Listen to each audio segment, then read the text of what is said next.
ಸತ್ಯ ಚಪ್ಪಲಿ ಹಾಕುವಾಗ ಸುಳ್ಳು ಜಗತ್ತನ್ನಿಡಿ ಸುತ್ತಿ ಬಂದಿರ್ತದೆ ಅನ್ನುವ ಮಾತಿದೆ. ಆ ಮಾತಿಗೆ ಭಟ್ಕಳ ಪ್ರಕರಣ ಮತ್ತೊಂದು ಉದಾಹರಣೆಯಾಗಿ ನಿಂತಿದೆ.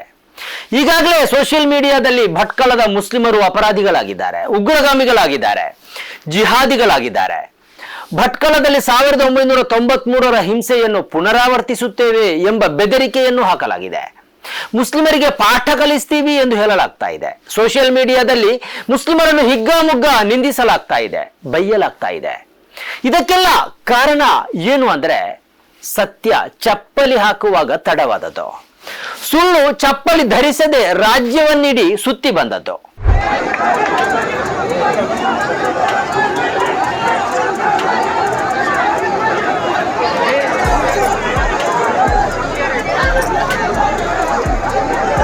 ನಿಜವಾಗಿ ಭಟ್ಕಳದಲ್ಲಿ ಮುರಿನ್ಕಟ್ಟೆಯನ್ನು ಧ್ವಂಸಗೊಳಿಸಿಯೇ ಇಲ್ಲ.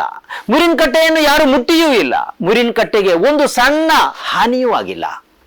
ಇದನ್ನು ಹೇಳ್ತಾ ಇರೋದು ನಾನಲ್ಲ, ಭಟ್ಕಳದ SP ಅವರೇ ಮಾಧ್ಯಮಗಳ ಜೊತೆ ಮಾತಾಡ್ತಾ ಹೇಳಿದ್ದಾರೆ. ವಾಟ್ಸ್ಆಪ್ ಮೆಸೇಜ್ ವಿಡಿಯೋ ವೈರಲ್ ಆಗಿ ಒಂದು ಕೋಮಿನ ಹುಡುಗರೆಲ್ಲ ಸೇರಿ ಬಂದು ಅದನ್ನ ದೂಡಿರ್ತಾರೆ. ಈ ಕಟ್ಟೆ ಇದು ಪ್ಲಾಟ್ಫಾರ್ಮ್ ಅನ್ನು ಕಟ್ಟಿರೋದು, ಆದ್ರೆ ಒರಿಜಿನಲ್ ಮುರಿನ್ ಕಟ್ಟೆ ಅನ್ನೋದು ಅದು ಕಂಪ್ಲೀಟ್ಲಿ ಇಂಟ್ಯಾಕ್ಟ್ ಇದೆ. ಸೊ ಅಲ್ಲಿ ಯಾವುದೇ ತರದ್ದು ಡಿಸ್ಟರ್ಬೆನ್ಸ್ ಆಗಿಲ್ಲ. ಸೊ ಒರಿಜಿನಲ್ ಮುರಿನ್ ಕಟ್ಟೆ ಹಂಗೆ ಅದೇ ಸ್ಥಳದಲ್ಲಿದೆ, ಇವಾಗಲೂ ಕೂಡ ಅದೇ ಇದೆ. ಸೊ ನಾವು ಅದ್ರದ್ದು ಬಂದೋಬಸ್ತ್ ಕೂಡ ಮಾಡಿದ್ರಿ, ಅದು ಬಂದೋಬಸ್ತ್ ಇವಾಗಲೂ ಕೂಡ ಇದೆ. ಸೊ ಒರಿಜಿನಲ್ ಮುರಿನ್ ಕಟ್ಟೆ ಅದರಲ್ಲಿ ಯಾವುದೇ ಡಿಸ್ಟರ್ಬೆನ್ಸ್ ಆಗಿಲ್ಲ. ವೀಕ್ಷಕರೇ, ಇದು ಎಡಿಟರ್ಸ್ ಪಿಕ್. ನಿಜ ಏನಂದ್ರೆ ಮುರಿನ್ಕಟ್ಟೆ ಎಲ್ಲಿದೆಯೋ ಅಲ್ಲೇ ಇದೆ. ಭಟ್ಕಳದಲ್ಲಿ ರಾಷ್ಟ್ರೀಯ ಹೆದ್ದಾರಿ ಕಾಮಗಾರಿ ನಡೀತಾ ಇದೆ. ಚತುಷ್ಪಥ ರಸ್ತೆ ನಿರ್ಮಾಣ ಆಗ್ತಾ ಇರೋದ್ರಿಂದ ರಸ್ತೆಯ ಬದಿಯಲ್ಲಿದ್ದ ಮುರಿನ್ಕಟ್ಟೆ ರಸ್ತೆ ಅಗಲೀಕರಣದ ಹಿನ್ನೆಲೆಯಲ್ಲಿ ರಸ್ತೆಯ ಮಧ್ಯಭಾಗಕ್ಕೆ ಬಂದಿದೆ. ಇದನ್ನು ಇಲ್ಲಿಂದ ಬೇರೆಡೆಗೆ ವರ್ಗಾಯಿಸಬೇಕೋ ಅಥವಾ ಅಲ್ಲಿಯೇ ಉಳಿಸಿಕೊಳ್ಬೇಕು ಅನ್ನುವ ಅನುಮಾನ ಒಂದು ರಾಷ್ಟ್ರೀಯ ಪ್ರಾಧಿಕಾರದ ಅಧಿಕಾರಿಗಳ ಮುಂದೆ ಬಂದಿದೆ. ಈ ಮುರಿನ್ಕಟ್ಟೆಯ ಪಕ್ಕದಲ್ಲಿ ಮುಸ್ಲಿಮರ ಮನೆ ಇದೆ. ಅದರ ಕಾಂಪೌಂಡಿನ ಪಕ್ಕದಲ್ಲಿ ಕಟ್ಟೆ ಕಟ್ಟಿ ಈ ಮುರಿನ್ಕಟ್ಟೆಯ ರಚನೆಯನ್ನು ಸ್ಥಾಪಿಸುವುದು ಎಂದು ಪ್ರಾಧಿಕಾರದ ಅಧಿಕಾರಿಗಳು ತೀರ್ಮಾನಿಸಿದ್ದಾರೆ. ಇದಕ್ಕೆ ವಿರೋಧ ವ್ಯಕ್ತವಾಗಿದೆಯೇ ಹೊರತು ಮುರಿನ್ಕಟ್ಟೆಗೆ ವಿರೋಧ ವ್ಯಕ್ತವಾಗಿಯೇ ಇಲ್ಲ. ಈ ಮುಸ್ಲಿಂ ಮನೆಯವರು ತಪ್ಪು ತಿಳಿದುಕೊಂಡಂತಿದೆ. ಈ ಮುರಿನ್ಕಟ್ಟೆಯನ್ನು ತಮ್ಮ ಕಾಂಪೌಂಡಿನ ಪಕ್ಕ ಸ್ಥಾಪಿಸಿ ಆ ಬಳಿಕ ದೊಡ್ಡ ಮಂದಿರ ನಿರ್ಮಾಣವಾಗಿ ಮುಂದಕ್ಕೆ ಏನಾದರೂ ಘರ್ಷಣೆಗಳು ಉಂಟಾಗಬಹುದೇ, ಕೋಮುಗಲಭೆಗೆ ಕಾರಣ ಆಗಬಹುದೇ ಎಂಬ ಭಯ ಅವರನ್ನು ಕಾಡಿರುವಂತಿದೆ. ಆದ್ದರಿಂದ ಅವರು ಆಕ್ಷೇಪ ವ್ಯಕ್ತಪಡಿಸಿದ್ದಾರೆ ಹೊರತು ಮುರಿನ್ಕಟ್ಟೆಗೆ ಅವರು ಆಕ್ಷೇಪ ವ್ಯಕ್ತಪಡಿಸಿಯೇ ಇಲ್ಲ. ಈ ಹಿನ್ನೆಲೆಯಲ್ಲಿ ಅವರು ಅಧಿಕಾರಿಗಳಿಗೆ ದೂರನ್ನು ನೀಡಿದ್ದಾರೆ. ಅದರ ಹೊರತಾಗಿ ಈಗ ರಸ್ತೆಯ ಮಧ್ಯದಲ್ಲಿರುವ ಮುರಿನ್ಕಟ್ಟೆಯನ್ನು ಹಾಗೆಯೇ ಉಳಿಸಿಕೊಳ್ಳಿ ಎಂಬ ಸಲಹೆಯನ್ನು ಸ್ಥಳೀಯ ಮುಸ್ಲಿಮರೇ ನೀಡಿದ್ದಾರೆ. ಭಟ್ಕಳದ ಅತಿದೊಡ್ಡ ಮುಸ್ಲಿಂ ಸಂಘಟನೆಯ ಅಧ್ಯಕ್ಷರಾದ ಇನಾಯತುಲ್ಲಾ ಶಾಬಂದ್ರಿ ಅವರೇ ಮುಸ್ಲಿಮರ ನಿಲುವು ಏನು ಅನ್ನುವುದನ್ನು ತಿಳಿಸಿದ್ದಾರೆ. ಆ ಕಟ್ಟೆಯಲ್ಲಿ ಸೆಂಟರ್ ನಲ್ಲಿ ಬಂದಿರೋ ನಮ್ಗೇನು ಬೇಜಾರಿಲ್ಲ ಇತ್ತು. ಕಟ್ಟೆ ಸೆಂಟರ್ ನಲ್ಲಿ ಬಂದೆ ಒಂದ್ ಕಡೆ ಗಾಡಿ ಬರುದು ಒಂದ್ ಕಡೆ ಹೋಗುದು ನಮ್ಗೇನು ಪ್ರಾಬ್ಲಮ್ ಆಗೋದಿಲ್ಲ ಇತ್ತು. ಆಲ್ರೆಡಿ ಕುಮಟಾನಲ್ಲಿ ಸಣ್ಣ ಕಟ್ಟೆ ಇದ್ದೆ, ಮಂದಿರ ಸಣ್ಣ ಆ ಟೈಮ್ನಲ್ಲಿ ಇದೆ, ನಮ್ಗೇನು ಬೇಜಾರಿಲ್ಲ ಇತ್ತು. ನಮ್ಗೆ ಹಿಂದೂ ಮುಸ್ಲಿಮ್ಗೆ ಈ ಪರ್ಸೆಪ್ಷನ್ ಅವರು ಇವರು ಅಧಿಕಾರಿಯವರು ನಮ್ಗೆ ಮಿಸ್ಗೈಡ್ ಮಾಡಿ ನಮ್ಗೆ ಕತ್ಲೆನಲ್ಲಿ ಇಟ್ಟು ಹಿಂಗೆಲ್ಲ ಮಾಡಿ ಈ ಘಟನೆ ಸ್ವಲ್ಪ ಮೂಢ ಆಗಿದೆ, ಖರಾಬ್ ಆಗಿದೆ. ಆದ್ರೆ ಸೋಷಿಯಲ್ ಮೀಡಿಯಾದಲ್ಲಿ ಉದ್ದಕ್ಕೂ ಸುಳ್ಳನ್ನು ಹರಡಲಾಗಿದೆ. ಮುರಿನ್ಕಟ್ಟೆಯನ್ನು ಒಡೆದು ಹಾಕಲಾಗಿದೆ. ಮುಸ್ಲಿಮರು ರಾತ್ರೋರಾತ್ರಿ ಒಟ್ಟು ಸೇರಿ ಮುರಿನ್ಕಟ್ಟೆಯನ್ನು ಒಡೆದಿದ್ದಾರೆ, ಮಂದಿರ ಭಂಜನೆ ಮಾಡಿದ್ದಾರೆ ಎಂದೆಲ್ಲ ಸುದ್ದಿಗಳು ಸೋಷಿಯಲ್ ಮೀಡಿಯಾದಲ್ಲಿ ಹರಿದಾಡ್ತಾ ಇದೆ. ಅದಕ್ಕೆ ಪೂರಕವಾಗಿ ಮುಸ್ಲಿಮರು ಗುಂಪುಗೂಡಿರುವ ವಿಡಿಯೋಗಳು ಕೂಡ ಹರಿದಾಡ್ತಾ ಇವೆ. ನಿಜವಾಗಿ ದುಷ್ಕರ್ಮಿಗಳು ಒಡೆದು ಹಾಕಿರುವುದು ಮೂಲ ಮುರಿನ್ಕಟ್ಟೆಯನ್ನು ಅಲ್ಲವೇ ಅಲ್ಲ, ಅದು ಇರುವ ಜಾಗದಲ್ಲೇ ಈಗಲೂ ಇದೆ. ಅದಕ್ಕೆ ಮುಸ್ಲಿಮರು ಆಕ್ಷೇಪ ವ್ಯಕ್ತಪಡಿಸಿಯೂ ಇಲ್ಲ. ಹೊಸ ಜಾಗದಲ್ಲಿ ಹೊಸ ಕಟ್ಟೆಯನ್ನು ಸ್ಥಾಪಿಸಲು ನಡೆದ ಪ್ರಯತ್ನವನ್ನು ವಿರೋಧಿಸಲಾಗಿದೆ. ಅಧ್ಯಕ್ಷರು ಇದಕ್ಕೆ ಹೊಣೆ ನೀವು ಆಗ್ತೀರಿ, ನಿಮ್ಗೆ ನೇರ ಹೇಳ್ತೀವಿ, ನಾವು ಯುವಕರು ಎಲ್ಲ ಹೇಳ್ತೀವಿ. ಅಧ್ಯಕ್ಷರು ನಾನು ನಿಮ್ಗೆ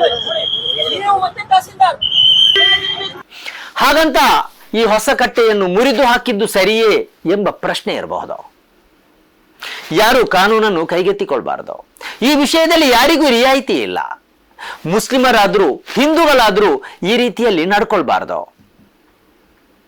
ಒಂದು ನಿಮಗೆ ಆಕ್ಷೇಪ ಇದ್ರೆ ಅದನ್ನು ವ್ಯವಸ್ಥೆಗೆ ತಿಳಿಸಬೇಕು, ಇಲ್ಲದಿದ್ದರೆ ನ್ಯಾಯಾಲಯ ಇದೆ, ಅಲ್ಲಿಗೆ ಮನವಿ ಮಾಡಬೇಕು. ಅದರ ಹೊರತಾಗಿ ಕಾನೂನು ಕೈಗೆತ್ತಿಕೊಳ್ಳುವುದನ್ನು ಯಾವ ಕಾರಣಕ್ಕೂ ಬೆಂಬಲಿಸಬಾರದು.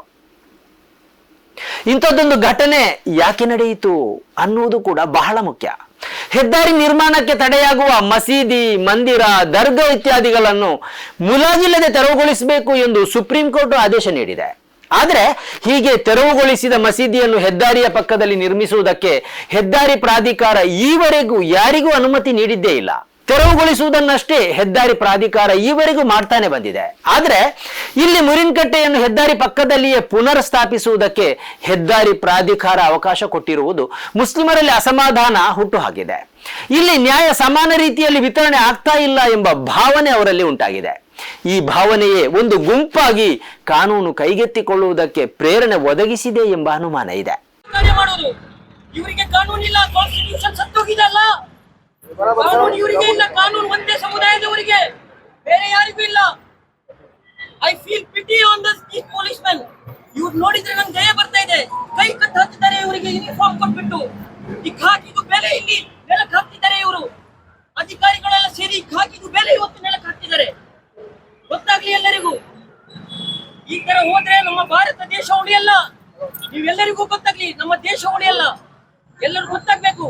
ಇದೇ ತರ ಅಡ್ಮಿನಿಸ್ಟ್ರೇಷನ್ ನಡೆಸ್ಕೊಂಡು ಹೋದ್ರೆ ನೋಡಿ ಅವ್ರ ಮುಖದಲ್ಲಿ ಯಾರ್ದಾದ್ರು ಅವರಿಗೆ ತೃಪ್ತಿ ಕೇಳಿ ನಾನು ಇಲ್ಲಿ ಕೇಳ್ತೇನೆ. ರಾಜ್ಯ ಬಿಜೆಪಿಯ ಸೋಷಿಯಲ್ ಮೀಡಿಯಾ ಖಾತೆಯೂ ಸೇರಿದಂತೆ ಹಲವು ಖಾತೆಗಳು ಸುಳ್ಳು ಸುದ್ದಿಗೆ ಪ್ರಚಾರ ನೀಡಿವೆ. ಮುರಿನ್ಕಟ್ಟೆಯನ್ನು ಧ್ವಂಸ ಮಾಡಲಾಗಿದೆ ಎಂಬಂತೆ ಇಲ್ಲೆಲ್ಲ ಹೇಳಲಾಗಿದೆ. ಇದು ಸುಳ್ಳು ಎಂದು ಭಟ್ಕಳದ ಎಸ್ಪಿ ಅವರೇ ಇದೀಗ ಪತ್ರಿಕಾಗೋಷ್ಠಿ ಕರೆದು ಹೇಳಿದ್ದಾರೆ. ಮುರಿನ್ಕಟ್ಟೆ ಈಗಲೂ ಸುರಕ್ಷಿತವಾಗಿದೆ ಎಂದು ಅವರು ಹೇಳಿದ್ದಾರೆ. ಅದಕ್ಕೆ ನಮ್ಮ ವಿರೋಧ ಇಲ್ಲ ಎಂದು ಅಲ್ಲಿಯ ಮುಸ್ಲಿಂ ಸಂಘಟನೆಯ ಮುಖಂಡರೇ ಹೇಳಿದ್ದಾರೆ. ಬೇಕಾದ್ರೆ ಅದನ್ನು ರಸ್ತೆಯ ಮಧ್ಯದಲ್ಲಿಯೇ ಉಳಿಸಿಕೊಳ್ಳಿ, ನಮ್ಮ ಆಕ್ಷೇಪ ಇಲ್ಲ ಎಂದು ಅವರು ಹೇಳಿದ್ದಾರೆ. ಆದ್ರಿಂದ ವದಂತಿಯನ್ನು ನಂಬೇಡಿ, ಪ್ರಚೋದನೆಗೆ ಒಳಗಾಗಬೇಡಿ, ಯಾರು ಕಾನೂನನ್ನು ಕೈಗೆತ್ತಿಕೊಳ್ಬೇಡಿ.